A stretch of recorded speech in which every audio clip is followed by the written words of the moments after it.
आइए हम प्रार्थना करेंगे। प्रेमी परमेश्वर, आपके सन्मुख में शाम के समय आते हैं। आपने सुंदर सा मौका हमारे जीवन में दिया, इसलिए आपका धन्यवाद देते हैं।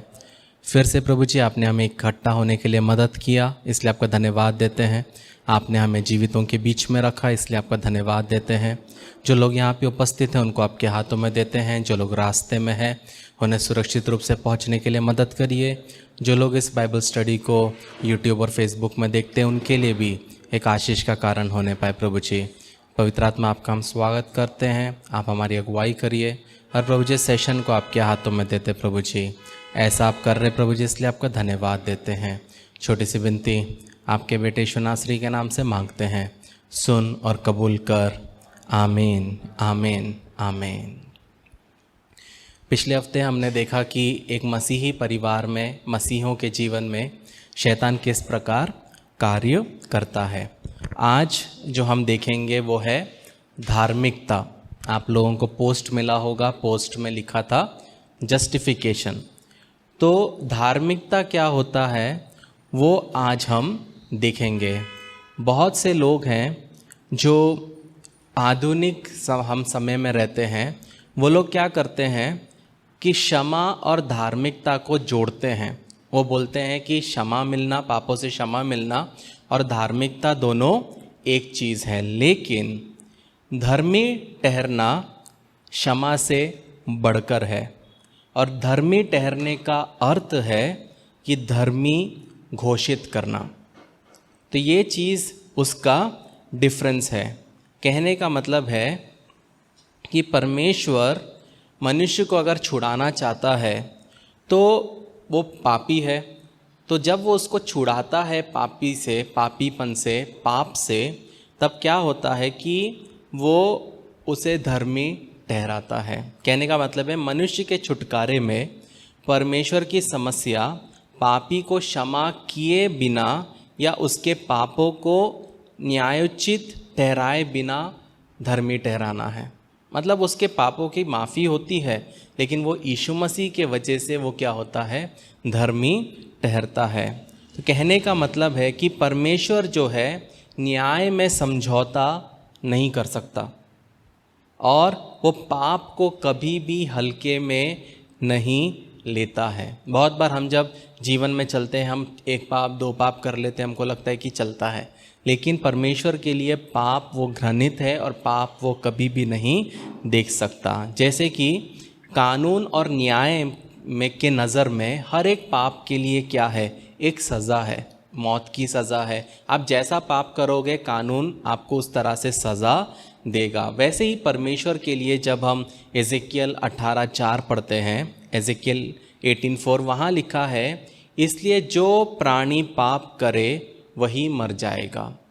सबसे लास्ट लाइन है, इसलिए जो प्राणी पाप करे वही मर जाएगा। तो परमेश्वर के लिए पाप जो है वो उसकी क्या है, सज़ा क्या है, वो है मृत्यु है। वैसे ही जब हम इसी चैप्टर का 20वां पद पढ़ते हैं, वहाँ भी लिखा है कि जो प्राणी पाप करे वही मरेगा। तो कहने का मतलब है कि परमेश्वर पाप को पसंद नहीं करता, और हम जो पाप करते हैं हमारे ऊपर क्या सज़ा है, मौत की सज़ा है। तो परमेश्वर लेकिन चाहता है कि वो हमें छुटकारा दे। परमेश्वर कभी नहीं चाहता था कि चलो ये इंसान है, मर रहे हैं तो मरने दो, पर परमेश्वर के अंदर भी एक तड़प थी कि वो मनुष्य जाति का छुटकारा करे।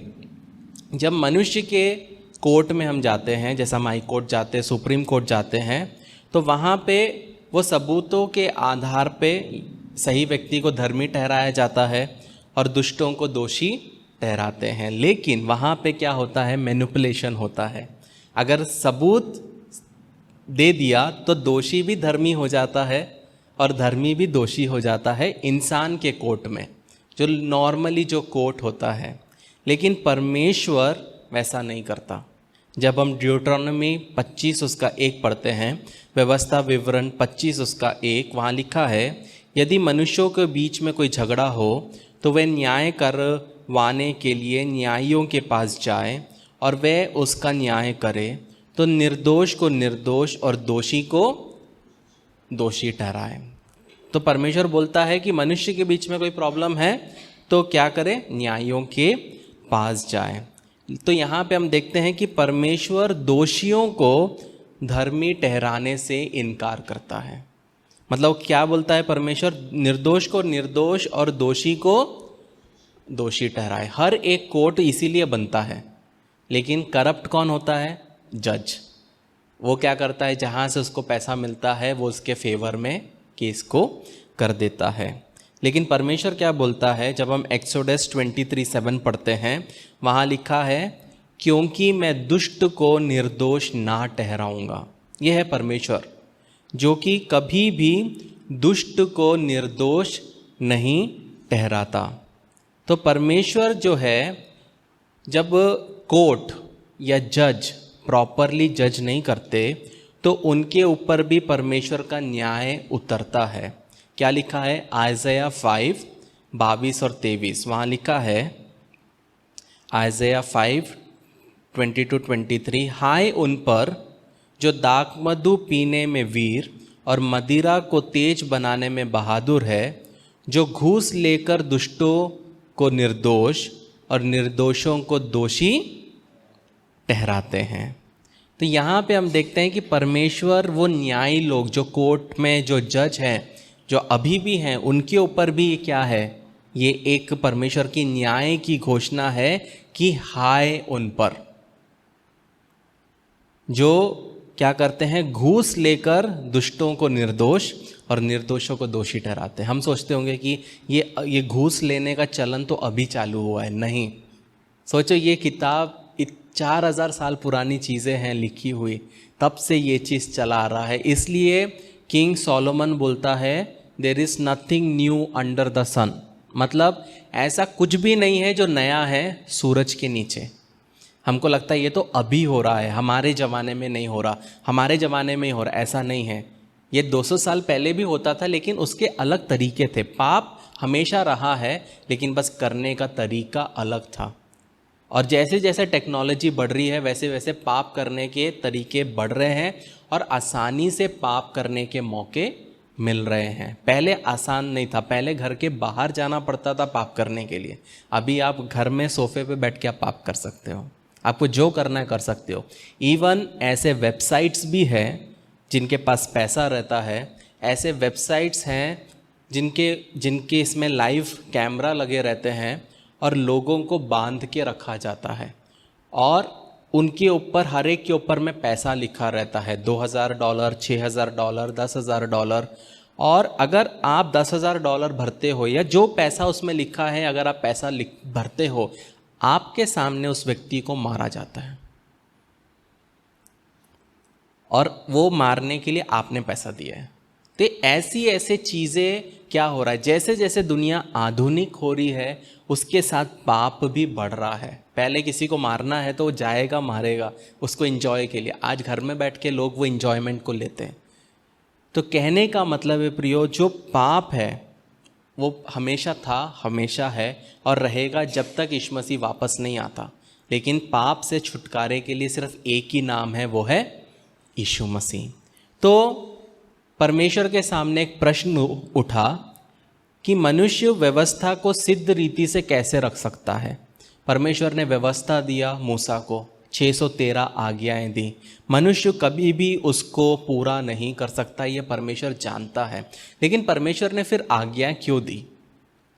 जब परमेश्वर को पता है कि मनुष्य उसको पूरा नहीं कर सकता। जब हम रोमियो 3:23 पढ़ते हैं, वहाँ लिखा है इसलिए कि सबने पाप किया है और परमेश्वर की महिमा से रहित हैं। परमेश्वर जानता है कि सबने पाप किया है और आने वाली पीढ़ी भी पाप करेगी। आप सोच के देखिए, जो बच्चा 2 साल का है, 1 साल का है, मासूम है, उसको भी अगर हम कुछ बोलेंगे कि तूने वो किया, वो एकदम से झूठ बोलता है, मैंने नहीं किया। वो पाप के साथ वो बच्चा बड़ा होता है, तो वो हम उसमें से हट नहीं सकते। हमें उसमें से मुक्ति तभी मिलेगी जब हम मरेंगे। लेकिन तब तक जब हम यीशु मसीह को अपनाते भी हैं, तब भी वो पाप हमारे जीवन में हावी होने की कोशिश करता है। तो यहाँ पे हम देखते हैं कि परमेश्वर का प्रश्न है, सामने एक प्रश्न आया कि मनुष्य को कैसे सिद्ध करे। तो उत्तर जो ये था कि परमेश्वर ने अपने इकलौते पुत्र को इस पृथ्वी पे भेजा ताकि वह हमारे लिए जिए, मारा गया, वो गाड़ा गया, और जो उस पे विश्वास करे वो नाश ना हो परंतु अनंत जीवन पाए। तो ये था परमेश्वर का समाधान।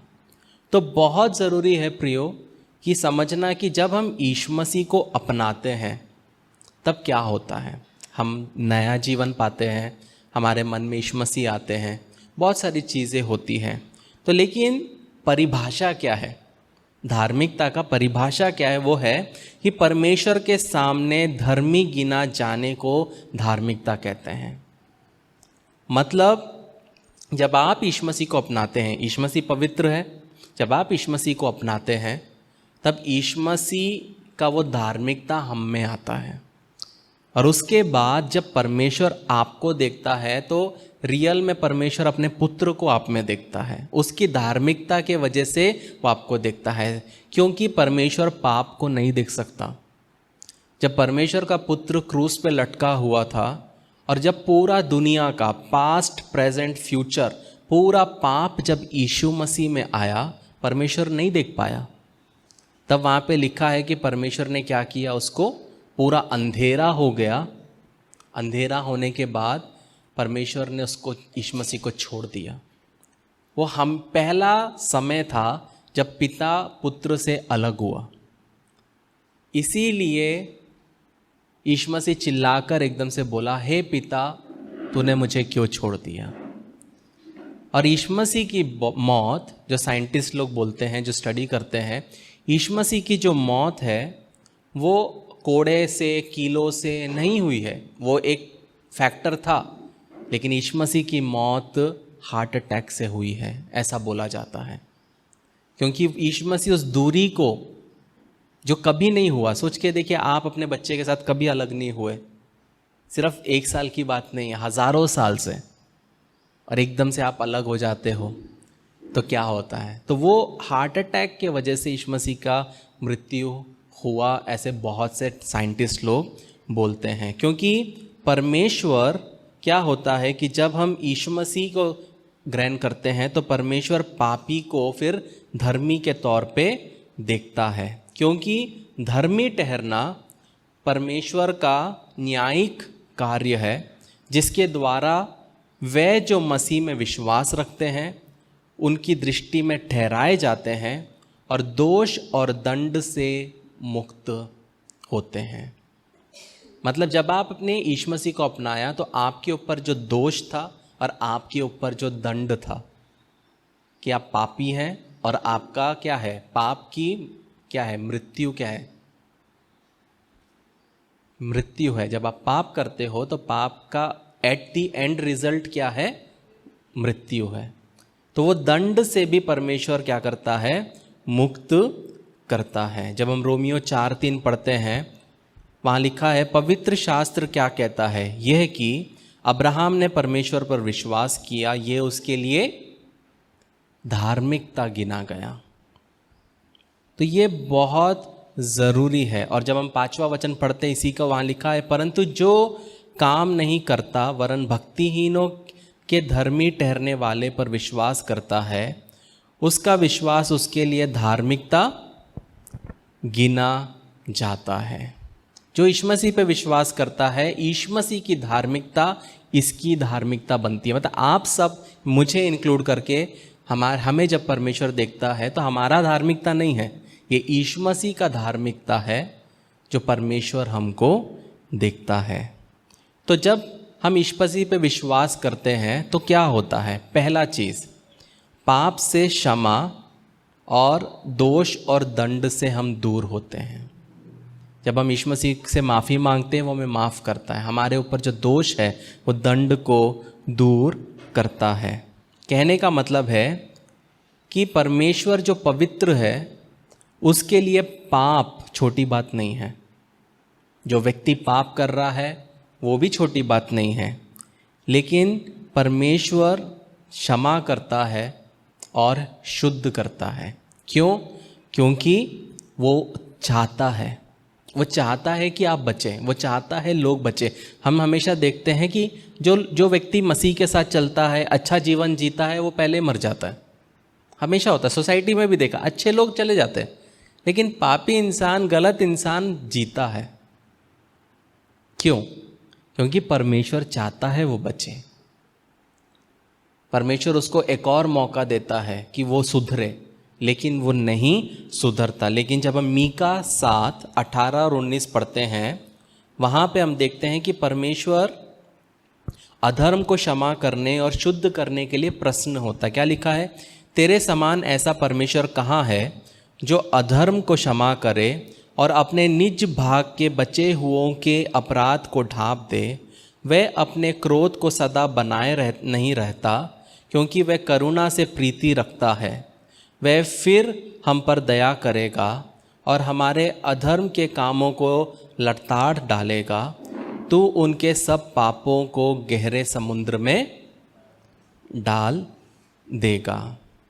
तो धर्मी ठहराए जाने से हमारे सारे पाप क्या होते हैं? क्षमा हो जाते हैं और दोष और दंड दूर हो जाते हैं। जब हम प्रेरितों के काम 13 उसका 38 और 39 पढ़ते हैं, वहाँ लिखा है, इसीलिए हे भाइयों तुम जान लो, एक्स 13, 38, 39, इसलिए हे भाइयों तुम जान लो कि इसी के द्वारा पापों की क्षमा का समाचार तुम्हें दिया जाता है। और जिन बातों में तुम मूसा की व्यवस्था के द्वारा निर्दोष नहीं ठहर सकते थे, उन सब में हर एक विश्वास करने वाला उसके द्वारा निर्दोष ठहरता है। मूसा की 613 आज्ञाएं मनुष्य कभी भी पूरा नहीं कर सकता, लेकिन यीशु मसीह के वजह से, यीशु मसीह के सैक्रिफाइस के वजह से क्या होता है? आज आप और मैं वो 613 आज्ञाओं को पूरा करते हैं। दूसरा चीज़, पहला चीज़ है दंड हमारे जीवन से जाता है, पापों की माफ़ी होती है। दूसरा, यीशु मसीह की धार्मिकता हमारे जीवन में आती है। कहने का मतलब है, जैसे यूएस में अगर एक व्यक्ति क्राइम करता है, अगर वो क्राइम करता है तो वो उसकी सज़ा होगी 20 साल, लेकिन अगर उसका व्यवहार अच्छा है तो हो सकता है उसका 20 साल 7 साल में या 12 साल में उसको छोड़ देंगे। लेकिन उसको कभी भी एक अमेरिकन होने का जो बेनिफिट है नहीं मिलेगा। मतलब जो उस देश के जो बेनिफिट्स हैं से उनके सिटीजन्स के लिए वो उसको नहीं दिया जाएगा, क्योंकि वो एक प्रिजनर है। वो एक कौन है? कैदी था, उसने गलत किया, उसको ब्लैकलिस्ट कर देंगे। भले वो घूम सकता है, कमाएगा, मेहनत करेगा, लेकिन एक अमेरिकन होने का जो बेनिफिट उसको नहीं मिलेगा। अगर एक अमेरिकन को इंडिया में बंदी बनाया तो 24 घंटे के अंदर यहाँ पे अमेरिका की फौज आएगी, उनके अपने लोग आएंगे। क्यों? क्योंकि वो अमेरिकन है, उसको बचाने आएंगे। लेकिन अगर वो व्यक्ति कैदी है, छूट जाएगा, उसको नहीं मिलेगा। लेकिन जब हम मसीह में होते हैं तो हम पाप किए, हम जब माफ़ी मांगते हमको माफ़ी मिलती है, लेकिन साथ में हमें स्वर्ग की नागरिकता मिलती है। परमेश्वर ये नहीं बोलता कि तूने ये पाप किया ना तो स्वर्ग नहीं आ सकता। परमेश्वर ये नहीं बोलेगा तूने इतना गंदा पाप किया ना तो तू बिल्कुल भी स्वर्ग नहीं आएगा, मैं तेरे को जगह नहीं दूंगा। ऐसा परमेश्वर नहीं बोलता। जब हम रोमियो 3:22 पढ़ते हैं, रोमन्स 3:22, वहाँ लिखा है, अर्थात परमेश्वर की वो धार्मिकता जो यीशु मसीह पर विश्वास करने से सब विश्वास करने वालों के लिए है। यीशु मसीह पर विश्वास करने से सब विश्वास करने वालों के लिए है। मतलब किसके लिए? हम सब के लिए। वो धार्मिकता जो यीशु मसीह में थी वो हम में है। मतलब यीशु मसीह की जो धार्मिकता है वो हम पापियों को दी जाती है जब हम यीशु मसीह पे विश्वास करते हैं। तो तीसरा सवाल ये उठता है कि शर्तें क्या हैं? ये धार्मिकता पाने के लिए शर्तें क्या हैं, कंडीशंस क्या है? जैसे हर चीज़ को पाने के कुछ कंडीशन होते हैं, वो कंडीशन के अनुसार आप चलोगे तो वो चीज़ मिलेगा। तो पापी पुकारता है कि मैं इस धार्मिकता के उपहार को कैसे प्राप्त करूं? हम सब सोचते हैं कि काश मुझे भी ये मिलता, काश मैं भी पवित्र बनता, काश मैं भी परमेश्वर के सामने पवित्र जीवन जीता। उसका उत्तर बहुत साधारण है। क्या है? प्रभु यीशु मसीह को अपना उद्धारकर्ता और प्रभु के रूप में स्वीकार करो, बस। उसके लिए आपको 40 दिन का उपवास नहीं करना है, उसके लिए पैसा नहीं देना है। आप कुछ भी करके वो धार्मिकता को नहीं ले सकते। वो धार्मिकता मुफ्त में आपको मिलती है। इसीलिए बहुत ज़रूरी है कि जब हम मसीह जीवन को जीते हैं, हमेशा याद रखें कि परमेश्वर हमको देखता है। यीशु मसीह की धार्मिकता हमारे जीवन में है। जब हम गलातियों 2 उसका 16 पढ़ते हैं, वहाँ लिखा है, गैलेशियंस 2:16, वहाँ लिखा है, तो भी ये जानकर कि मनुष्य व्यवस्था के कामों से नहीं पर केवल यीशु मसीह पर विश्वास करने के द्वारा क्या ठहरता है? धर्मी ठहरता है। हमने आप भी मसीह यीशु पर विश्वास किया कि हम व्यवस्था के कामों से नहीं पर मसीह पर विश्वास करने से धर्मी ठहरे, इसलिए कि व्यवस्था के कामों से कोई प्राणी धर्मी ना ठहरेगा। इसलिए हम लोग रूल्स और रेगुलेशंस को नहीं मानते। हम लोग ये नहीं सिखाते ये करो, ऐसा करो, वैसा करो, वरना हम में और पंडितों में कोई फ़र्क नहीं है। जो कहते हैं कि ये करोगे तो ऐसा होगा, वो करोगे तो वैसा होगा। हमारे जीवन में अगर परमेश्वर की धार्मिकता है, वो सिर्फ एक वजह से है, यीशु मसीह के वजह से। वरना आप में और मुझ में ऐसी कोई भी खूबी नहीं है। मैं अपने बारे में तो बोल सकता हूँ, मुझ में ऐसी कोई खूबी नहीं है। कोई लोग ऑफेंड हो सकते हैं, तो मुझ में ऐसी कोई खूबी नहीं है कि मैं धर्मी कहलाया जाऊँ।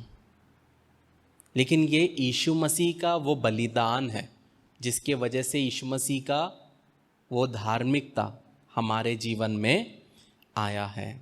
तो कहने का मतलब है, अच्छे से अच्छा व्यक्ति को भी क्या करना है? जब वो यीशु मसीह पे विश्वास करेगा तो ही ये धार्मिकता मिलेगी। और साथ में कितना भी गया गुजरा पापी भी क्यों ना हो, उसको भी यीशु मसीह के द्वारा ही धार्मिकता मिलेगी। मैं ऐसे भी लोगों को जानता हूँ जो मसीह में नहीं हैं, जो यीशु मसीह पे विश्वास नहीं करते, लेकिन मुझसे 100 गुना अच्छा ज़िंदगी जीते हैं। हम सब ऐसे लोगों को जानते होंगे, वो मसीह में नहीं, लेकिन उनका चाल चलन, उनका व्यवहार, बोलचाल हमसे भी बेहतर है, लेकिन वो स्वर्ग नहीं जाएंगे। क्यों? क्योंकि यीशु मसीह नहीं है। ये बहुत बार अनफेयर लगता है मुझे कभी भी कि हमसे भी अच्छे लोग हैं लेकिन वो स्वर्ग नहीं जा रहे। हमसे भी ऐसे लोग हैं जो पूरी ज़िंदगी लोगों के लिए दे देते हैं, सिर्फ यीशु मसीह नहीं है, उस वजह से क्या होता है? वो स्वर्ग नहीं पहुंच पाते। तो बहुत ज़रूरी है प्रियो कि अपने जीवन में जब हम जीते हैं, हमेशा याद रखना हम पवित्र हैं सिर्फ यीशु मसीह के वजह से। तो सवाल ये उठता है, साधन क्या है? हम किस प्रकार धर्मी बनते हैं? पहला, परमेश्वर के द्वारा। परमेश्वर धार्मिकता का लेखक है। जैसे बाइबल का लेखक कौन है? पवित्र आत्मा। पवित्र आत्मा के द्वारा सब चीज़ लिखा गया। तो वैसे ही जो धार्मिकता का लेखक परमेश्वर है, रोमन्स 8:33, जब हम रोमियो 8:33 पढ़ते हैं, वहाँ लिखा है, परमेश्वर के चुने हुओं पर दोष कौन लगाएगा? परमेश्वर ही है उनको धर्मी ठहराने वाला। परमेश्वर के चुने हुओं पर, मतलब आप जब बैठे हो तब आपको ये समझना है कि हम परमेश्वर के द्वारा चुने हुए हैं। मैं जब भी कोई मैयत को देखता हूँ या कोई भी व्यक्ति का जनाजा जाता है, मैं हमेशा एक चीज़ सोचता हूँ, मुझ में ऐसी क्या बात थी कि मैं स्वर्ग जाऊँगा, वो नहीं। ये सोचने वाली बात है कि हम में ऐसी क्या खूबी है। हम कौन से दूध के धुले हुए हैं, या बचपन से कौन सा इतना पवित्र जीवन जी के हम लोग बड़े हुए हैं कि कल मैं मरूंगा या आप मरेंगे, आप विश्वास में है आप स्वर्ग जाओगे। लेकिन वहीं पे वो इंसान नहीं जा रहा है। हमको पता है वो व्यक्ति कहाँ होगा जब उसको गाड़ रहे हैं, लेकिन ये सोचने वाली बात है, क्योंकि हम परमेश्वर के द्वारा चुने हुए हैं। हमें गवर्नमेंट ने नहीं चुना है, कोई पार्टी ने नहीं चुना है, परमेश्वर ने चुना है।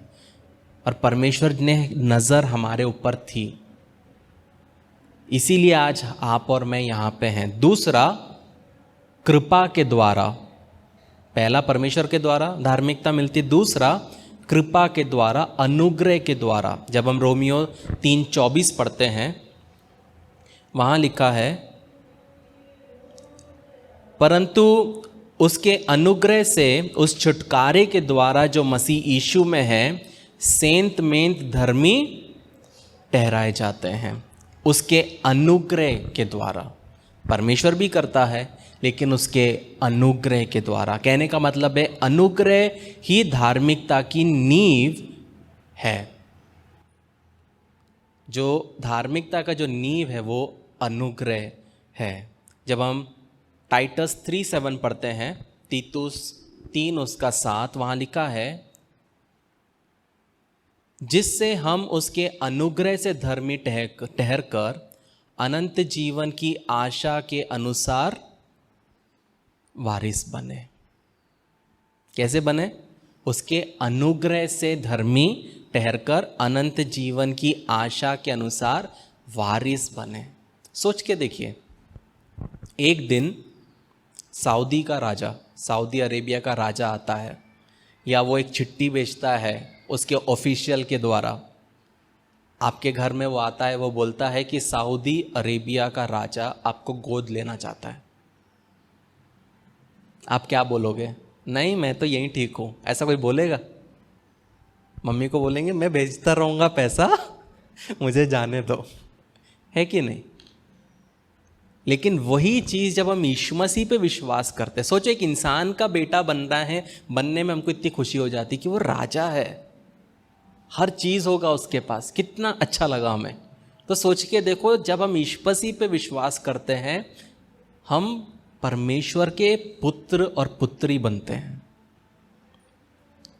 इसीलिए जब हमारे जीवन में प्रॉब्लम्स आते हैं, हम नहीं डगमगाते, हमको टेंशन नहीं होता। मुझे नहीं होता। क्या बोलते हैं, लाइफ में थोड़ा सा उतार चढ़ाव आता है, लेकिन पता है कि ठीक हो जाएगा। क्यों? क्योंकि हम परमेश्वर के वारिस हैं। वो समझते हुए जब हम मसीह जीवन को चलते हैं, आपका बोलचाल, रहन सहन सब बदल जाता है। जैसे मंत्री का बेटा हर जगह जाता है, जाके क्या बोलता है, तेरे को पता है मेरा बाप कौन है? यही बोलता है ना।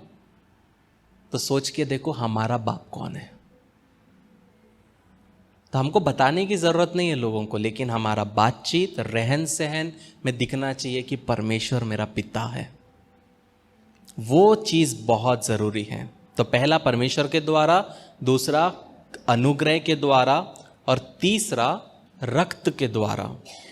जब हम रोमियो 5:9 पढ़ते हैं, वहाँ पे लिखा है, अतः जबकि हम अब उसके लहू के कारण धर्मी ठहरे, तो उसके द्वारा परमेश्वर के क्रोध से क्यों ना बचेंगे। किसके द्वारा धर्मी ठहरे? लहू के द्वारा। कहने का मतलब है, रक्त धार्मिकता का आधार है। यीशु मसीह का लहू हमें धर्मी ठहराता है। और चौथा और आखिरी वो है, यीशु मसीह के जी उठने के वजह से हम धर्मी ठहरते हैं। जब हम रोमियो 4:25 पढ़ते हैं, रोमन्स 4:25, वहाँ पे हम देखते हैं कि पुनरुत्थान धार्मिकता की पावती है। क्या लिखा है? वो हमारे अपराधों के लिए पकड़वाया गया और हमारे धर्मी ठहरने के लिए जिलाया भी गया। अगर यीशु मसीह जी नहीं उठता तो कोई मतलब नहीं है। तो ये 4 जो मेन चीज़ें हैं जिसके वजह से हम क्या करते हैं, हम धर्मी ठहरते हैं। ये साधन है, इंग्लिश में बोलेंगे तो मीन्स ऑफ जस्टिफिकेशन। ये साधन है, इन चीज़ों से, इन कारणों से आप और मैं धर्मी बनते हैं। तो जब हम धर्मी बनते हैं तो उसका एविडेंस क्या है, वो बहुत ज़रूरी है समझना। अगर आप डॉक्टर हो, आप बोलोगे मैंने यहाँ जाके मैं डॉक्टर बन के आई हूँ, मैंने डॉक्टर की पढ़ाई की है, प्रूफ क्या है? सर्टिफिकेट है, माना। लेकिन वो सर्टिफिकेट होने से आप डॉक्टर बनते हो क्या? नहीं। आप क्लिनिक खोलोगे, आप हॉस्पिटल में जाओगे, आप इंजेक्शन्स लगाओगे, आप सर्जरी करोगे, आपने जो पढ़ाई की है वो जब आप करोगे तब आप बोल सकते हो कि आप डॉक्टर हो। सही है कि नहीं है? एक माँ या एक पिता अपने आप को कब माँ बाप बोल सकते हैं? जब उनका बच्चा उत्पन्न होता है। सही है? तो वैसे ही जब हम अपने आप को बोलते हैं कि मैं धर्मी हूं, मुझ में यीशु मसीह की धार्मिकता है, तो उसका सबूत क्या है? वो सबूत है प्रियो, काम।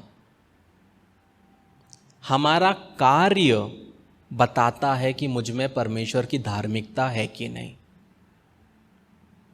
जब हम याकूब 2:21 और 23 पढ़ते हैं, जेम्स 2:21-23, वहाँ लिखा है, जब हमारे पिता अब्राहम ने अपने पुत्र इसहाक को वेदी पर चढ़ाया तो क्या वे कर्मों से धार्मिक ना ठहरा था? अतः तूने देख लिया कि विश्वास ने उसके कामों के साथ मिलकर प्रभाव डाला है और कर्मों से विश्वास सिद्ध हुआ और पवित्र शास्त्र का ये वचन पूरा हुआ, अब्राहम ने परमेश्वर का विश्वास किया और ये उसके लिए धर्म गिना गया और वह परमेश्वर का मित्र कहलाया। कहने का मतलब है प्रियो कि अब्राहम को परमेश्वर ने बोला अपने पुत्र को क्या कर, बलि चढ़ा। और जब अब्राहम ने क्या किया, ऐसा नहीं था जब वो घर से निकला, ऐसा नहीं था वो 3 दिन तक जर्नी किया, रास्ते पे था। जब उसने वेदी बनाकर अपने बेटे को बांधा और उसको मारने के लिए चाकू निकाला, तब पर आवाज आता है कि मत कर। और परमेश्वर क्या बोलता है? अब मैंने जान लिया। तो कहने का मतलब है वो उसने जब वो किया, वो चीज उसके लिए धार्मिकता गिनी गई। तो हमारे जो कार्य है प्रियो, वो क्या करते हैं? वो बताता है कि हम में धार्मिकता है कि नहीं। जब आप प्रभु में हैं, जब आप मसीह में हैं, और आप अगर अपने मसीही भाई बहन का या किसी का भी बुरा चाहते हो, वो धार्मिकता आप में नहीं है। जब आप सोचते हो कि वो गिरना चाहिए, वो गिरनी चाहिए, आप में धार्मिकता नहीं है। आपके कार्यों में दिखना चाहिए, आपके बोलचाल में दिखना चाहिए। ये बहुत बहुत ज़रूरी है, ताकि लोग जब आपको देखें तो आप जिस तरह चलते हो, जिस तरह कार्य करते हो, चाहे व्यक्ति ने आपको कितना भी दुख दिया हो, आपके बारे में बुरा बोला है, फिर भी क्या करना है? हमें सच्चाई से चलना है। एक बात हमेशा याद रखना, जो इंसान आपको दुख देता है, जो इंसान के वजह से आप ठोकर खा सकते हो, उसको अपने साथ रखोगे तो आप भी खराब होंगे। एक खराब सेब पूरे सेब को खराब करेगा। एक मरी हुई मछली पूरे तालाब को क्या करती है? खराब करती है। माफ करना अलग बात है, लेकिन उस व्यक्ति को अपने जीवन में रख के अपना जिंदगी खराब करना वो अलग बात है। बहुत लोग बोलते हैं कि माफ़ करो, परमेश्वर बोलता माफ़ करो, माफ़ किया, लेकिन इसका मतलब ये नहीं है कि वो उसी व्यक्ति को अपने साथ रखो। ये बहुत ज़रूरी है मसीह जीवन में कि जब कोई व्यक्ति गलत करता है, अलग करो। इसका मतलब ये नहीं है कि उसको अपने साथ रखो, वो दूर रह के भी आप टच में रह सकते हो, लेकिन बाउंड्री बना लो कि फिर से वो व्यक्ति वहाँ ना आ सके। सोच के देखो, एक दिन राजा शाऊल दाऊद को मारने जाता है। मारने के लिए 3000 सैनिकों को लेके जा रहा है। दाऊद छुप के बैठा है और रात को राजा शाऊल क्या करता है? राजा शाऊल सोता है। दाऊद अपने एक साथी को लेके जाता है, उसका भाला और पीने का कटोरा लेके वापस आता है। और उसका साथी क्या बोलता है, तू बस मुझे आज्ञा दे, मैं उसको यहीं पे ज़मीन पे भोग दूंगा। लेकिन दाऊद बोलता नहीं, परमेश्वर के समय पे क्या होगा उसका वो परमेश्वर देखेगा। वो जाता है और दूसरे दिन जब शाऊल उठता है तो ये यहाँ से देखता है कि दाऊद था और दाऊद के हाथ में वो भाला है, और शाऊल को समझ जाता है कि ये चाहता तो मुझे मार सकता था। तब शाऊल एक चीज़ करता है। शाऊल क्या बोलता है, हे मेरे पुत्र, जिसको मारने के लिए निकला है बोलता है, हे मेरे पुत्र तू आजा, वो भाला और वो मुझे दे। लेकिन दाऊद नहीं चाहता। दाऊद को पता है वो किस प्रकार का इंसान है, वो क्यों बुलाता है। दाऊद बोला, अपना साथी भेज, ये भाला लेके जा। ये है समझदारी जो मसीही लोगों में नहीं दिखती। एक इंसान आपके साथ गलत करता है, आप बोलते हैं अरे मसीह का प्रेम है माफ़ करो, फिर उसको रखते हैं। पहले वो 10 का करेगा, फिर वो 20 का करेगा, फिर वो 2 लाख का करेगा, और आप बोलोगे मसीह वो सिखाता नहीं। माफ़ी करना अलग होता है, अपने ज़िंदगी को बैलेंस बना के चलना, समझदारी से चलना, ये आपकी जिम्मेदारी है। अगर आप गलत लोगों को अपने जीवन में रखोगे तो आज नहीं तो कल आपका जीवन को वो खराब करेगा ही करेगा। तो बहुत ज़रूरी है प्रियो कि हमारे कार्यों में धार्मिकता दिखनी चाहिए। परमेश्वर सोचो, परमेश्वर धर्मी है, पवित्र है, फिर भी वो लोगों को नरक में जाने देता है। उसको बोलते हैं होली एंगर, पवित्र गुस्सा। परमेश्वर ने मौका दिया, परमेश्वर ने सब चीज़ किया, अब ये तुम्हारा चुनाव है, तुम नहीं चुनोगे तो नरक जाओगे। पर परमेश्वर ने अपने तरफ से क्या किया, पूरा एफर्ट किया, अपने पुत्र को दिया। अब ये हमारे ऊपर है, लोगों के ऊपर है, उसके लिए परमेश्वर जिम्मेदार नहीं है। लोग विश्वास करेंगे तो उनका उद्धार होगा, वो नहीं विश्वास करेंगे तो उनका उद्धार नहीं होगा। तो लेकिन परमेश्वर क्या कर रहे हैं, जो लोग नरक में जा रहे हैं, तो ऐसा तो नहीं है ना कि उनको कोई मौका मिल रहा है, नहीं मिल रहा। सिर्फ एक मौका मिला, पर यीशु मसीह मरा, अब बस उनको अपनाना है। वो नहीं अपनाते, उनके जीवन में जो मौके आ रहे हैं उसको नहीं अपनाते, तो वो उस उद्धार को खो रहे हैं। तो वैसे ही जब हम मसीह जीवन को जीते हैं, तो जब परमेश्वर हमें किसी व्यक्ति का कुछ कमी दिखाता है कि कोई व्यक्ति इस तरह से किया मेरे साथ या किसी और के साथ किया, मैं हमेशा कहता हूँ मुझे बायोग्राफीज देखना बहुत पसंद है। लोगों की रियल स्टोरीज़ के बारे में वीडियोस देखना, वो कैसे थे, क्या थे, उनका जीवन में क्या हुआ कि वो ऐसे हुए, मेरे को पढ़ना देखना बहुत पसंद है। क्यों? क्योंकि जो खुद की गलती से सीखता है वो समझदार है, लेकिन जो दूसरे की गलती से सीखता है वो ज़्यादा समझदार है। तो जब हमें दिखता है कि एक व्यक्ति ने ऐसा किया दूसरे के साथ, और आप बोलेंगे नहीं ये व्यक्ति मेरे साथ तो ऐसा कभी नहीं कर सकता, तो आप क्या है, बेवकूफ़ है। हम बेवकूफ़ है अगर हमको पता, क्योंकि जो व्यक्ति उसके साथ गलत किया वो आज नहीं तो कल आपके साथ भी वही करेगा। इसलिए हम क्या करते, कामों के द्वारा जाने जाते हैं। तो इसीलिए इस प्रकार से समझदारी से जब आप अपनी ज़िंदगी को जीते हैं, तब हमारे जीवन में हम परमेश्वर के कार्य को देख पाते हैं। मेरे मोबाइल फ़ोन में उस दिन मैं देख रहा था, आई थिंक 800 से ज़्यादा लोग ब्लॉक्ड हैं। क्योंकि जो व्यक्ति टेढ़ा बोलेगा वो कोई भी क्यों ना हो, उसमें बड़े बड़े परमेश्वर के दास लोग भी हैं। टेढ़ा बोलोगे तो मुझे ज़रूरत नहीं है, मेरे लिए एक ही चीज़ इम्पॉर्टेंट है, परमेश्वर, क्योंकि मेरे को बुलाने वाला, मुझे चुनने वाला वही है। तो आप अगर लाइफ में स्टैंडर्ड नहीं बनाओगे तो आपका ज़िंदगी खराब होगा, लेकिन आप स्टैंडर्ड बना के चलोगे तो परमेश्वर आपको इतने आगे लेके जाएगा जो आप सोच भी नहीं सकते हैं। तो आखिर में सवाल उठता है, परिणाम क्या है हमारे जीवन में? यीशु मसीह का धार्मिकता है, उसका परिणाम क्या है? पहला, शांति। परमेश्वर क्या करता है?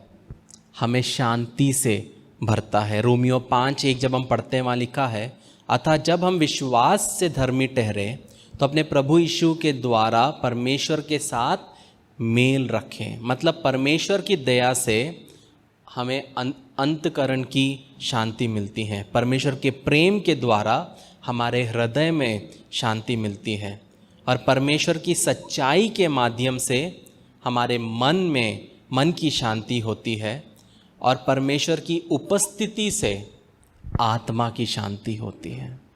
तो परमेश्वर ही है जो हमें क्या करता है? शांति से भरता है। और वचन कहता है यीशु मसीह शांति का राजकुमार है। ऐसे भी लोगों को आपने देखा होगा, मैंने देखा है, जिनके पास करोड़ों हैं लेकिन सोने के लिए नींद की गोली खाते हैं। क्या फ़ायदा? हमारे पास भले करोड़ों नहीं है, पर हमारे पास शांति है। हम सोते हैं तो हमें 8 घंटे की नींद अच्छी आती है, या 6 घंटे की नींद अच्छी आती है, हमको टेंशन नहीं है। वो क्या है? वचन कहता है परमेश्वर अपने धर्मियों को क्या करता है? अच्छी नींद देता है। ये बहुत ज़रूरी है प्रियो। दूसरा, आराधना, स्तुति और याचना के लिए परमेश्वर की उपस्थिति में हम प्रवेश कर पाते हैं। वो धार्मिकता है हमारे जीवन में, इसीलिए हम उसकी आराधना करते हैं, उसकी स्तुति करते हैं, और हम कभी भी याचना कर सकते हैं। जब हम रोमियो 5:2 पढ़ते हैं, वहाँ क्या लिखा है? जिसके द्वारा विश्वास के कारण उस अनुग्रह तक जिसमें हम बने हैं हमारी पहुँच भी हुई, और परमेश्वर की महिमा की आशा पर घमंड करें। ये उसका अनुग्रह के वजह से हमारी उस तक पहुंच हुई। हम उसकी आराधना कर सकते हैं, प्रार्थना कर सकते हैं। परमेश्वर ये नहीं बोलता पहले तुम ये करो फिर ही तुम मेरे पास आओगे, पहले फॉर्म फिल करो, फॉर्म मेरा HR अप्रूव करेगा तो तुम मेरे पास आओगे। ऐसा परमेश्वर नहीं बोलता। जिस दिन आपने यीशु मसीह पे विश्वास किया, उसकी धार्मिकता आप में आई, परमेश्वर के सामने आप जस्टिफाई हो जाते हो विश्वास के द्वारा कि ये मेरा पुत्र है। मेरे पुत्र के वजह से उस पर विश्वास किया, और क्या होता है कि हमारे सामने, हम परमेश्वर के सामने एक नए तरीके से खड़े होते हैं। पहले जब परमेश्वर हमको देखता था तब क्या था? हम पापी थे। लेकिन जब मैंने यीशु मसीह पे विश्वास किया, मैं परमेश्वर के सामने धर्मी ठहराया जाता हूँ एक नए स्टैंड से। मेरा एक पोजीशन में बदलाव आता है, सिचुएशन में बदलाव आता है। परमेश्वर जब पहले मैं था वैसा नहीं देखता, परमेश्वर मुझे यीशु मसीह की धार्मिकता में देखता है। ये बहुत ज़रूरी है प्रियो। तीसरा चीज़ धार्मिकता के वजह से जो होता है वो है क्लेश। ये बहुत लोग नहीं चाहते, लेकिन जब हमारे जीवन में मसीह की धार्मिकता आती है तो उसके तीसरे में 2 परिणाम होते हैं। पहला, परमेश्वर के साथ शांति, और दूसरा, इस संसार में क्लेश होता है। क्योंकि हम धर्मी बन के चलते हैं, पवित्रता में चलते हैं, तो उसकी वजह से क्या होता है? जब हम रोमियो 5:3 पढ़ते हैं, वहाँ लिखा है, केवल यही नहीं वरन हम क्लेशों में भी घमंड करें, ये जानकर कि क्लेश से धीरज, और धीरज से खरा निकलना, और खरे निकलने से आशा उत्पन्न होती है। और जब हम यूहन्ना 16:33 पढ़ते हैं, वहाँ लिखा है कि जब तुम इस पृथ्वी पे हो तो इस दुनिया में क्या है? क्लेश है, प्रॉब्लम्स है। In this world you have trials, struggles. तो जब आप धर्मी जीवन जियोगे तो क्लेश आएगा। जब हम 2 तिमोथी 3:12 पढ़ते हैं, वहाँ लिखा है 2 तिमोथी 3:12, पर जितने मसीह यीशु में भक्ति के साथ जीवन बिताना चाहते हैं वे सब, क्या लिखा है? सताए जाएंगे। वहाँ लिखा है क्या? अपनाए जाएंगे? नहीं। बहुत लोग मसीह में आने के बाद वापस क्यों जाते हैं? क्योंकि वो चाहते हैं कि लोग उन्हें अपनाएं, परिवार अपनाए, दोस्त अपनाए, उनका ऑफिस उन्हें अपनाए, पर वैसा कभी नहीं होने वाला। वचन क्या कहता है? वो सब सताए जाएंगे। तो जब हमारे अंदर यीशु मसीह की धार्मिकता में हम चलते हैं तो हमेशा रेडी रहना है कि क्लेश हमारे जीवन में आएगा, प्रॉब्लम्स हमारे जीवन में आएंगे, लेकिन हमें क्या करना है? ढाढ़स बांधना है और ये जानना है कि यीशु मसीह हमारे साथ हैं। कहने का मतलब है, कंक्लूजन में मैं ये कहूँगा कि हम परमेश्वर के द्वारा धर्मी ठहराए जाते हैं और ये मसीह के वो कार्य है कलवरी पे जो आपके और मेरे लिए वो मरा, उस वजह से हम धर्मी ठहरते हैं। हम विश्वास के द्वारा मध्यस्थता के रूप से धर्मी ठहराए जाते हैं और साथ में हम प्रत्यक्ष रूप में कामों के द्वारा भी धर्मी ठहरते हैं। जैसे हमने पिछले हफ्ते में देखा, 2 जन प्रार्थना करने जाते हैं, फरीसी भी और चुंगी लेने वाला भी। लेकिन वहाँ जब हम लूक 18 उसका 13 और 14 पढ़ते, वहाँ लिखा क्या है? परंतु चुंगी लेने वाले ने दूर खड़े होकर स्वर्ग की ओर आंखें उठाना भी ना चाहा, वरन अपनी छाती पीट पीट कर कहा, हे परमेश्वर, मुझ पापी पर दया कर। मैं तुमसे कहता हूँ कि वह दूसरा नहीं परंतु यही मनुष्य क्या ठहराया जाकर? धर्मी ठहराया जाकर अपने घर गया। क्योंकि जो कोई अपने आप को बड़ा बनाएगा वह छोटा किया जाएगा, और जो अपने आप को छोटा बनाएगा वो बड़ा किया जाएगा। ये चुंगी लेने वाला है, पापी है, पर उसने जब ईमानदारी से पुकारा वो धर्मी ठहराया गया परमेश्वर के सामने। पापों की माफ़ी मिलना अलग है, धर्मी ठहराया जाना अलग है। चंगाई मिलना अलग है। वो 9 जो कोढ़ी थे उनको चंगाई मिली, एक धर्मी ठहराया गया। वो कौन था? सामरी। तो वो धर्मी जब हम बनते हैं मसीह में, जब हम यीशु मसीह को अपनाते हैं, तो हमेशा याद रखिए कि वो क्या है? वो एक धार्मिकता का वस्त्र है। जब हम वचन पढ़ते हैं, बहुत प्रकार के वस्त्र बाइबल में बताए गए हैं, वो बाद में मैं आपको बताऊंगा। लेकिन याद रखो, जब जोसेफ को परमेश्वर, उसके पिता ने, क्योंकि वो बहुत अच्छा था, उसके लिए, पिता के लिए लाडला था, तो जोसेफ को उसके पिता ने रंग बिरंगे वाला एक कपड़ा पहनाया। आप जब कपड़ा पहनते हो तो आप उस कपड़े को कब देख पाते हो? जब आप अपने आप को कहाँ देखते हो? आईने में। आप अपने आप को देखोगे 5 मिनट जेंट्स के लिए, लेडीज़ के लिए 45 मिनट या 1.5 घंटा, राइट? लेकिन फिर हम नहीं देख पाते अपने आप को। देख पाते क्या? कौन देखता है? दूसरे। तो जब जोसेफ को उसके पिता ने वो कोट दिया रंग बिरंगा, ऑब्वियसली फर्स्ट टाइम देखा होगा तो जोसेफ को बहुत अच्छा लगा, वाह कितना अच्छा कोट है, पहन लिया। तब आईने नहीं होंगे उस समय, या थोड़ा बहुत पानी में देखते होंगे, मुझे नहीं पता उतना। लेकिन उसके भाइयों ने वो देखा और उस कोट के वजह से उनके अंदर क्या आया? ईर्ष्या, जलन। तो जब आप परमेश्वर की धार्मिकता को पहनते हो और जब आप उसको कार्यों में दिखाते हो, तो हमेशा याद रखना कि लोग जलेंगे, क्योंकि आप सही रूप से चलोगे। आप 2 नाव पे सवार नहीं होंगे। आप बुरा को बुरा बोलोगे, सही को सही बोलोगे। आप अपने फ़ायदे के लिए 1,500 रुपये के लिए या 5,000 रुपये के लिए गलत का साथ नहीं दोगे।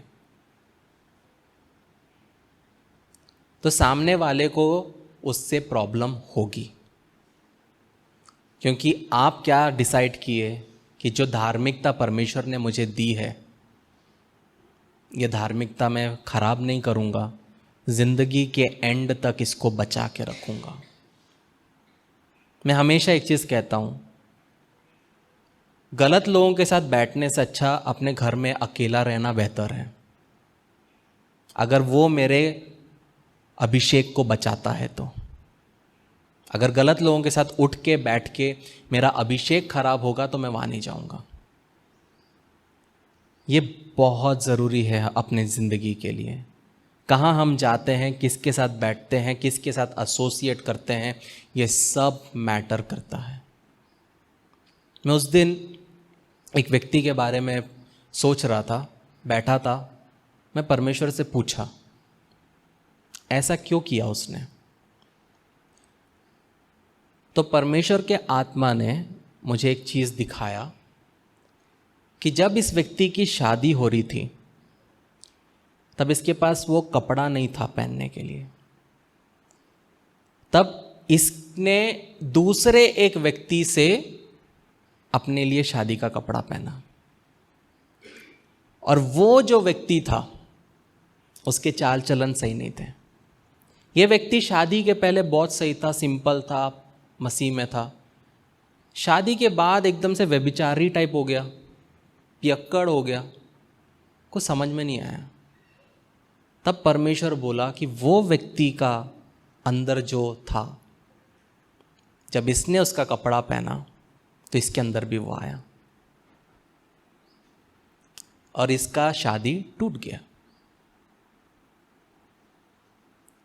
आप बोलेंगे ऐसा नहीं होता। एलाइजा का अभिषेक एलीशा में कैसे आया? कपड़े के द्वारा। मैं जब बाहर जाता हूं तो बहुत लोग मेरे कपड़े को छू के बोलते हैं आपका अभिषेक हम लेते हैं। मैं बोला दिया। कपड़ों के द्वारा भी अभिषेक ट्रांसफर होता है। मैं आपको लाइव एग्जांपल देता हूं।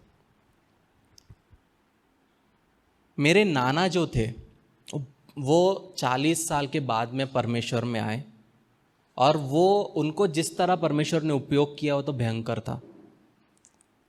उनको रात को परमेश्वर बताते थे कहाँ जाना, वो सीधा उस घर में जाते थे और वो घर में जाके बोलते थे आपके 4 बेटियां हैं? वो बोलते हाँ। चारों की शादी नहीं हुई? नहीं। बोला मैं प्रेयर करूँगा होगा। और वो प्रेयर करते थे, एक एक की शादियाँ होती थी। वो लोग बोलते थे आपको कैसे पता? और वो ऐसा नहीं है कि वो गिट्टी खदान में है और बोरगांव की बात कर रहे हैं। अगर वो गिट्टी खदान में है तो वो जा रहे हैं एयरपोर्ट में, वहाँ परमेश्वर भेजा है। इस तरह का मेरे नाना का परमेश्वर के साथ का संबंध था। जब कुएं में पानी नहीं रहता था उनको बुलाते थे गाँव में, वो जाते थे, प्रार्थना करते थे, और दूसरे दिन वहाँ से लोग भाग के आते थे कि पानी पूरा भर गया। इस तरह थे मेरे नाना। तो मैं प्रोफेटिक इसमें नहीं था। मैं जब शुरुआत किया, ये मैं हमेशा नहीं बताता, फिर लोग कैसा थोड़ा सा उसमें करते, लेकिन आत्मा अगुवाई कर रहा है तो मैं आपके साथ शेयर कर रहा हूँ। मैं प्रोफेटिक इसमें नहीं था। मेरा जब मैंने शुरुआत किया तब मैं सिर्फ किस में था? प्रचार करता था, चंगाइयाँ होती थी, पर भविष्यवाणी के इसमें मैं नहीं था। एक दिन मुझे एक स्वेटर मिला, और वो स्वेटर मेरे पास आज भी है। वो स्वेटर को मैं कभी भी क्या बोलते वॉशिंग मशीन में नहीं डालता, उसको खुद अपने हाथ से धोता। क्योंकि जब वो मुझे मिला तब मेरी मम्मी शायद लेके आई थी, तब मम्मी बोली थी ये नाना ने पहना है। तो जब मम्मी ने बोला ये नाना ने पहना है, और मेरे को बस नाना की थोड़ी बहुत याद आती है, मतलब मेरे को ज़्यादा याद नहीं है। मुझे इतना याद है कि जब मैं जाता था वो बैठे रहते थे, मैं उनकी दाढ़ी इतनी लंबी थी, मैं दाढ़ी के बाल तोड़ता था, बैठे रहते थे, खींचता था, भागता था। ये मेरे को याद है। उनके सर के बाल तोड़ता था, ये याद है। लेकिन एक चीज़ याद है कि जब वो रूम में बैठ के प्रार्थना करते थे तो कोई नहीं जाता था, सब डरते थे। तो जब मेरे को पता चला ये नाना ने पहना है तो मैंने उसको संभाल के रखा और मैं उसको पहनने लगा। मैंने कभी नहीं बोला कि मुझे ये उनका अभिषेक चाहिए, ऐसा कुछ नहीं बोला। लेकिन उसके बाद जब मैं एक जगह सेवकाई के लिए गया तो परमेश्वर का आत्मा मेरे मुंह से बोलना चालू किया। वो चीज़ होने के बाद मुझे बहुत से लोग मेल करते हैं, आप एक हैंकरचीफ में प्रेयर करके क्या आप मुझे भेज सकते हैं क्या? क्योंकि उनको पता है कि अभिषेक तौलिए से जा सकता है। ऐसा क्यों होता है? बहुत से लोग जब यहाँ आते हैं उनको कोई ड्रीम्स नहीं आता, कोई विज़न नहीं आता, लेकिन जैसे ही इस कलीसिया में आने लगते हैं उनको परमेश्वर ड्रीम दिखाने लगता है, उनसे बात करने लगता है। क्यों? क्योंकि वो अभिषेक यहाँ से फैलता है।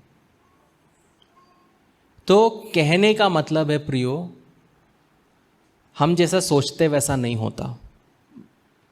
धार्मिकता को बचाए रखना आपके हाथ में है, आपके अभिषेक को बचाए रखना आपके हाथ में है।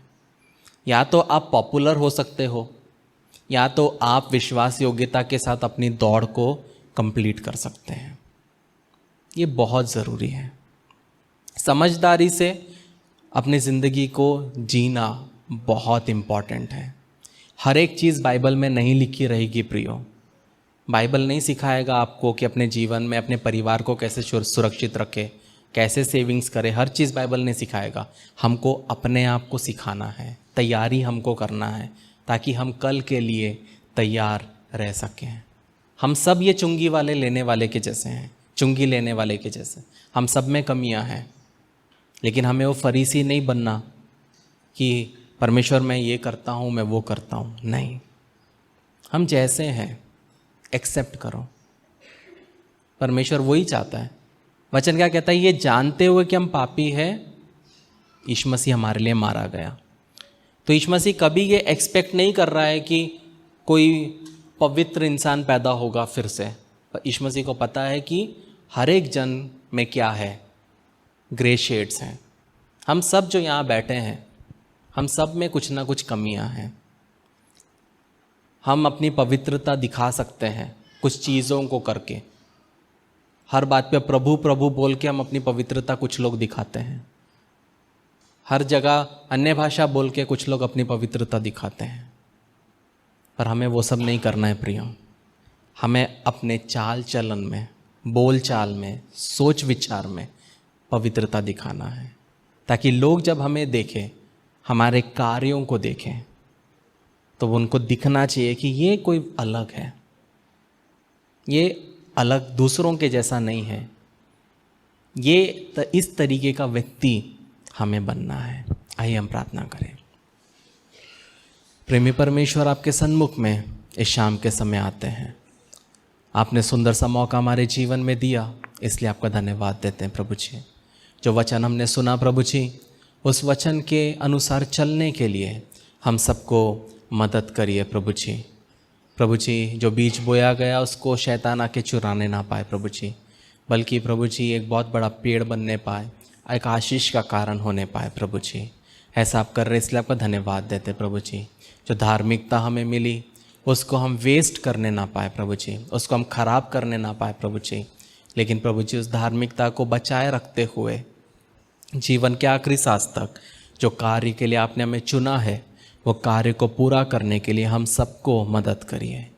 छोटी सी विनती आपके बेटे यीशु नासरी के नाम से मांगते हैं, सुन और कबूल कर। आमीन, आमीन, आमीन।